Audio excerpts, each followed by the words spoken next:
For millennia, the land we now call America echoed with the voices of its first peoples.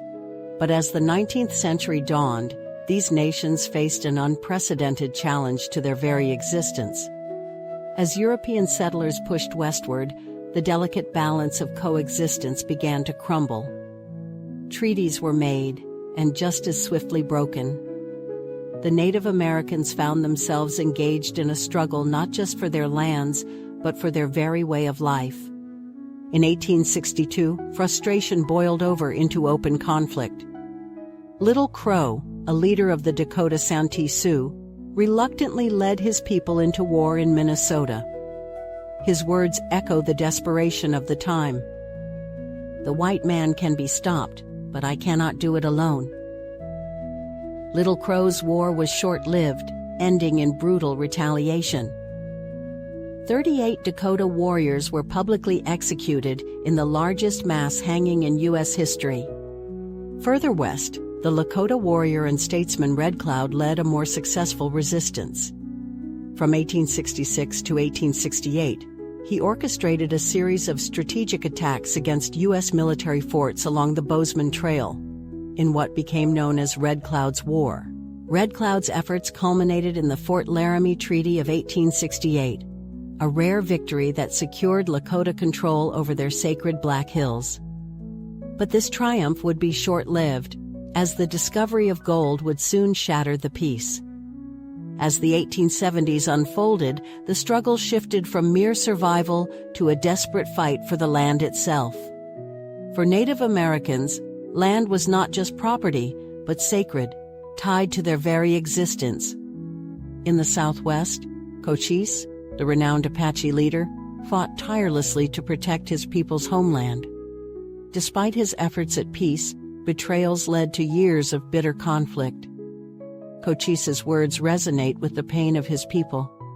"You must speak straight so that your words may go as sunlight into our hearts." Yet for all his wisdom, Cochise could not stem the tide of history.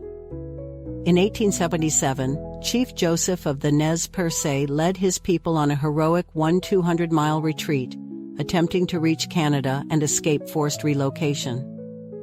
The journey ended just 40 miles short of the border, where Chief Joseph spoke his famous words of surrender. "Hear me, my chiefs, I am tired. My heart is sick and sad. From where the sun now stands, I will fight no more forever." As the 19th century neared its close, the final chapter of Native American resistance unfolded. By now, the remaining tribes were no longer fighting for victory.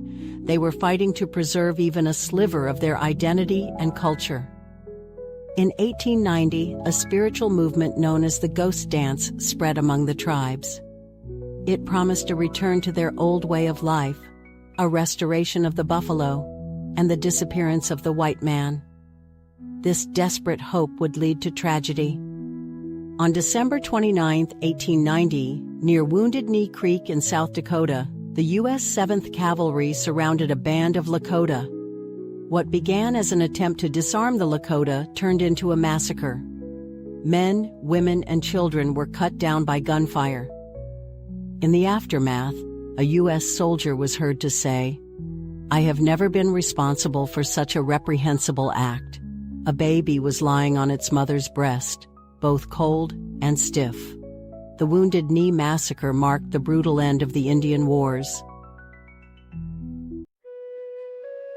The story of Native American resistance is one of unimaginable loss, but also of incredible resilience.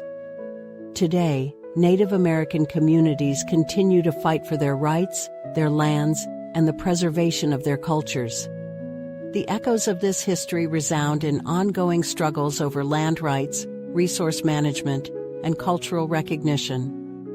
Understanding this past is crucial to addressing the injustices that persist to this day. As we reflect on this painful history, we must also recognize the enduring spirit of Native American peoples. Their story is not just one of loss, but of survival, adaptation, and an unwavering connection to their heritage. In honoring their past, we pave the way for a more just and inclusive future, one that respects the First Nations of this land and the invaluable perspectives they bring to our shared story.